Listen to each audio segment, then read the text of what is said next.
अस्सलाम वालेकुम my YouTube family, कैसे हो आप सब। आई होप कि आप सब ठीक होंगे। अल्हम्दुलिल्लाह मैं भी ठीक हूँ। तो इधर मेरे हस्बैंड लेके आए थे लेग पीस, तो मैंने इन्हें पहले सिरका और नमक के पानी में वॉश किया था। तकरीबन 15 मिनट के लिए भिगो के रख दिए थे, फिर अच्छी तरह से ये वॉश हो गए थे।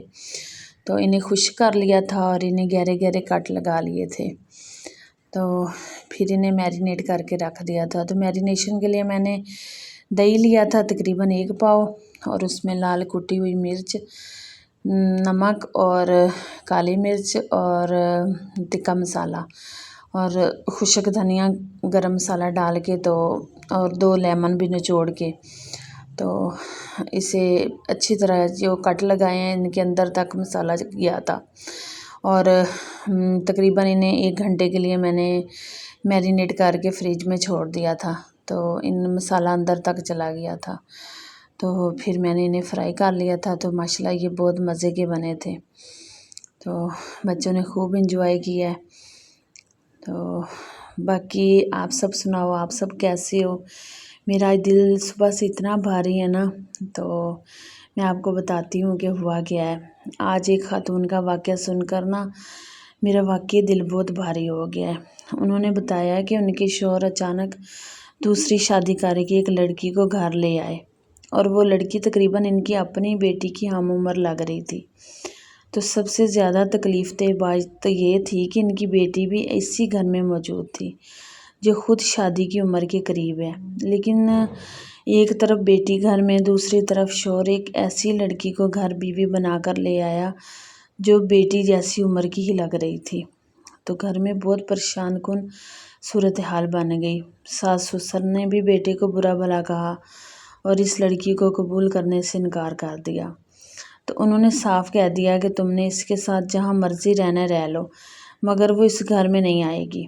तो लेकिन मैं तब से यही सोच रही हूँ कि वो औरत जिसने अपनी ज़िंदगी के कीमती 20-25 साल इस मर्द को दे दिए, जो इसके साथ शाना बशाना खड़ी रही, इसकी तरक्की में साथ रही, घर बनाने में साथ रही, बच्चों को पाला संभाला, घर को जोड़े रखा, क्या वो ये डिज़र्व करती थी। तो वो खातून खुद कह रही थी कि मुझे मालूम है कि अल्लाह ने मर्द को ये हक़ दिया है, मगर अगर वो दूसरी शादी का ख्वाहिशमंद था तो कम अज़ कम पहले कभी ज़िक्र तो करता, बात तो करता, पूछता तो सही। इस तरह अचानक इतना बड़ा फ़ैसला कर लेना और किसी को अचानक घर ले आना, वो भी ऐसे वक्त में जब अपनी बेटी शादी की उम्र के करीब हो, तो वाकई दिल तो तोड़ देने वाली बात है ना। तो इनका दिल चाह रहा था कि वो इसी वक्त अपने बच्चों को लेकर इस शख्स को छोड़ दें। ये सिर्फ दूसरी शादी का मसला नहीं है, ये एक औरत के दिल, इज़्ज़त, एतमाद और बरसों की रफ़ाकत का मसला है। तो सवाल तो ये है ना कि अगर मर्द दूसरी शादी का ख्वाहिशमंद था, तो क्या ये तरीका दुरुस्त था कि वो अचानक अपनी बेटी की हम उम्र लड़की को बीवी बनाकर घर ले आए। क्या हक़ मिल जाने का मतलब ये है कि औरत के दिल, इज़्ज़त, एतमाद और बरसों की रफ़ाकत को नज़रअंदाज कर दिया जाए। तो समझ नहीं आ रही कि आजकल हो क्या रहा है, आजकल चल क्या रहा है, ज़माना कहाँ से कहाँ पहुँच गया है और हम किस तरफ जा रहे हैं। रिश्तों का तकद्दुस या हमाकत, हम खुद अपने हाथों से अपनी ज़िंदगी क्यों बर्बाद करते हैं। तो आजकल एक ऐसी खबर गर्दिश कर रही है जिसने इंसानियत और रिश्तों का तकद्दुस को शर्मा दिया है। तो ये मैं भी वीडियो भी देख रही थी और मैं भी ये खबर सुन रही थी कि एक शादीशुदा लइये का वो मर्द है, लइये के वो हैं मतलब फैमिली, एक शादीशुदा मर्द अपनी बीवी की मौजूदगी में अपनी ही साली के साथ ताल्लुक़ कायम करके इसे लेकर भाग जाता है और निकाह कर लेता है, और पीछे अपनी हामला बीवी और नौमौलूद बच्चे को छोड़ देता है, जो कि उसका तकरीबन 20 दिन के बाद बेटा पैदा होता है। तो इस वाक़या पर बहुत से लोग तनकीद कर रहे हैं, मगर असल कसूरवार कौन है। हमें इन पहलुओं पर सोचने की बहुत ज़रूरत है, जिन्हें हम सख्ती का नाम देकर नज़रअंदाज कर देते हैं। तो रिश्तों की बेजा आज़ादी हमारे माशरे में एक अजीब रिवाज बन चुका है कि शादी के बाद बहनोई और साली के दरमियान फ्री हैंड माहौल को बुरा नहीं समझा जाता। साली का बहनोई के साथ बिला वजह उठना बैठना, मजाक करना या एक जगह से दूसरी जगह अकेले आना जाना, याद रखें बहनोई गैर महरम है। शादी के बाद ये रिश्ता सिर्फ इज़्ज़त और सलाम दुआ के हद तक ही महदूद रहना चाहिए। तो माँ बाप की गफलत सबसे ज़्यादा जिम्मेदारी इन वालिदैन पर आयद होती है जो अपनी एक बेटी का घर बसाने के बाद दूसरी कुंवारी बेटी को इसके घर काम करवाने या मदद के नाम पर भेज देते हैं। तो क्या ये दानिशमंदी है? अगर आपकी ब्याही हुई बेटी बीमार है या इसे काम में मदद चाहिए तो माँ खुद क्यों नहीं जाती? खुद माँ जाए या बेटी को अपने घर बुला ले। तो अपनी कंवारी बेटी को नामहरम बहनोई के रहमो करम पर छोड़ देना, इससे एक तरह से ख़तरे में धकेलना होता है। तो इसे सख्ती नहीं, रिश्तों का तकद्दुस कहते हैं। औरतों की खामोशी और गलतफहमी बहुत सी बीवियां अपने घर में बहन को बुलाकर खुद ही अपने पैरों पर कुल्हाड़ी मारती हैं। ये सोचना कि मेरी बहन है, कुछ नहीं होगा, हमाकत है। अगर वो मर्द आपका वफादार नहीं रह सका तो वो अपनी साली का वफादार कैसे हो सकता है? अपनी हदूद का तयन खुद करें, वरना इसका खमियाजा पूरी ज़िंदगी भुगतना पड़ता है। तो लड़कियों को नसीहत है, जो लड़कियां बहनोइयों के साथ बहुत ज़्यादा फ्री होती हैं वो याद रखें कि कल को जब वो अपने घर खुद जाएंगी तो क्या आपका शौहर आपकी इस आदत को बर्दाश्त करेगा? क्या आपको नहीं लगता कि आप अपने आने वाले मुस्तकबिल के लिए कांटे बो रही हैं? तो इस सब का खुलासा ये है कि खुदारा अपने घरों की दहलीज का तकद्दुस पामाल मत करें। बेटियों के घर बसाने के नाम पर इनकी इज्जतों को दांव पर ना लगाएं।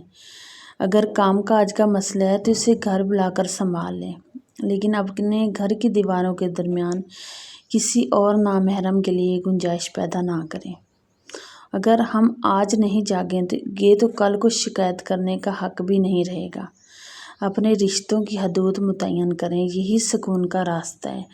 तो अब वो लड़की की मैं वीडियो देख रही थी, उसकी माँ बार बार वीडियो में ही बेहोश हो रही थी जब वो एंकर सवाल कर रहे थे। उसका बाप, उसकी माँ और वो 20 दिन के बच्चे को लेके बैठी रही थी और वो तड़प रही थी कि हमें पता ही नहीं चला वो बहनोई लड़ झगड़ के गया है और वो रहता भी है, ज़्यादातर इसी घर में था। तो उसने कपड़े मंगवाने के लिए अपनी साली को बाहर रोड पे बुलवाया है कि मेरे कपड़े और जूते दे जाओ। तो जब वो देने गई है तो वो भी साथ ही चली गई है। तो उसके बाद उसे लेके भी आए हैं। उसके वालिदैन का कहना है कि हम लेके आए हैं, लेकिन वो नशे में थी तो वो फिर चली गई। अब ऐसा भी क्या उसे नशा था कि वो घर में नशे में रही है और फिर वो होश आती ही उसके साथ दोबारा भाग गई है? मतलब कि फिर आपने बाद में भी कंट्रोल नहीं किया, बाद में भी आपने नहीं देखा कि ये क्या हो रहा है और क्यों ये मामला चल रहे हैं? तो इसमें वालिदैन की भी गफलत है, वो माने या ना माने।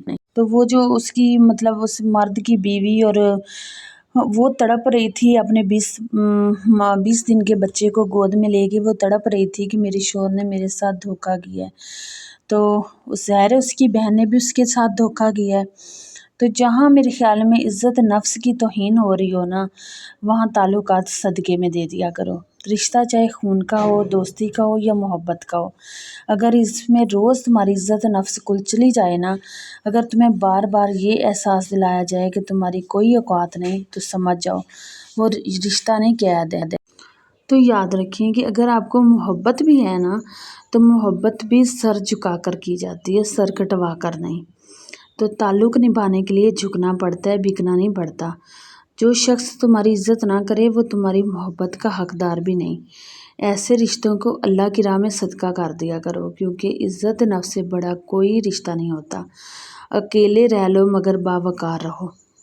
तो उस लड़की की माँ बार बार बेहोश हो रही थी और जब भी होश में आती थी तो यही कहती थी कि वो कहता है कि मैंने बड़ी को रखना नहीं है और छोटी को मैंने छोड़ना नहीं है। तो मतलब अभी 1 साल ही शादी को भी हुआ है, उस लड़की की शादी को अभी 1 ही साल गुजरा है और पहला ही ये बच्चा था। तो सोचें कि 1 साल में वो साली और बहनोई इतने तो क्लोज़ हो गए थे ना कि उसने बड़ी बहन को रखने से इनकार कर दिया और छोटी को छोड़ने से इनकार कर दिया। तो अब वो पुलिस के धक्के खाएं माँ बाप, जो मर्ज़ी करें, जो उनकी इज़्ज़त रुलनी थी, जो तमाशा बननी थी वो तो बन चुकी है, अब वो इज़्ज़त तो वापस नहीं आएगी। तो ये होती है छूट और ढील देने का नतीजा। तो खुदारा समझ जाएं, किसी पे भी एतबार ना करें, बहनोई साली छोड़ें, किसी पे भी एतबार ना करें। जो ज़माना चल रहा है, अपने बच्चों अपनी बेटियों की खुद हिफाजत करें। باقی کیسی لگی میری آج کی ویڈیو، اچھی لگی تو پلیز لائک سبسکرائب اور شیئر ضرور کیجیے اور مجھے دعاؤں میں یاد رکھیے۔ ملتے ہیں اگلی ویڈیو میں، اللہ حافظ۔